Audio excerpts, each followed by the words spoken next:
France की सरकार ने अपने युवाओं के लिए एक नई पॉलिसी बनाई है।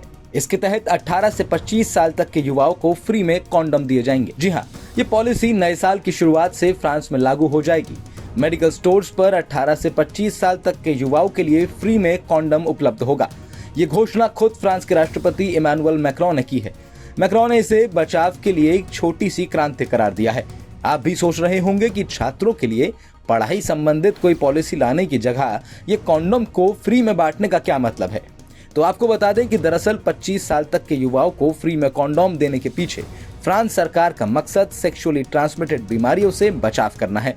पिछले कुछ सालों के अंदर फ्रांस के स्वास्थ्य प्रशासन ने युवाओं में बढ़ रहे सेक्सुअली ट्रांसमिटेड इन्फेक्शंस पर गौर किया है, जैसे क्लामाइडिया और गोनोरिया जैसे इन्फेक्शन का संक्रमण तेजी से फैला है।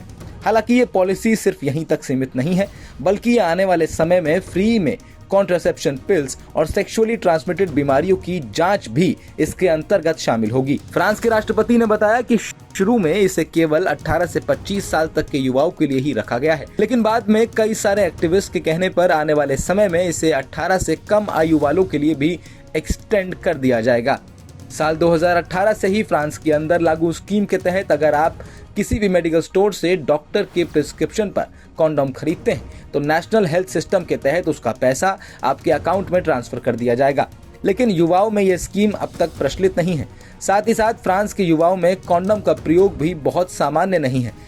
न्यूयॉर्क टाइम्स में छपी खबर के अनुसार कॉन्डोम का इस्तेमाल फ्रांस में बहुत कम है, खासतौर पर युवाओं में तो बहुत ही कम है। इससे हो रहे नुकसान की बात करें तो साल 2020 की तुलना में सेक्सुअली ट्रांसमिटेड इन्फेक्शंस 15% तक फ्रांस में बढ़े हैं। साल 2014 की तुलना में तो ये 2 गुना हो गए हैं।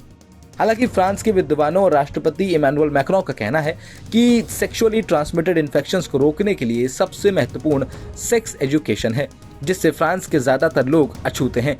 लिहाजा ये नई पॉलिसी फ्रांस में जागरूकता फैलाने के लिए प्रमोट की जा रही है।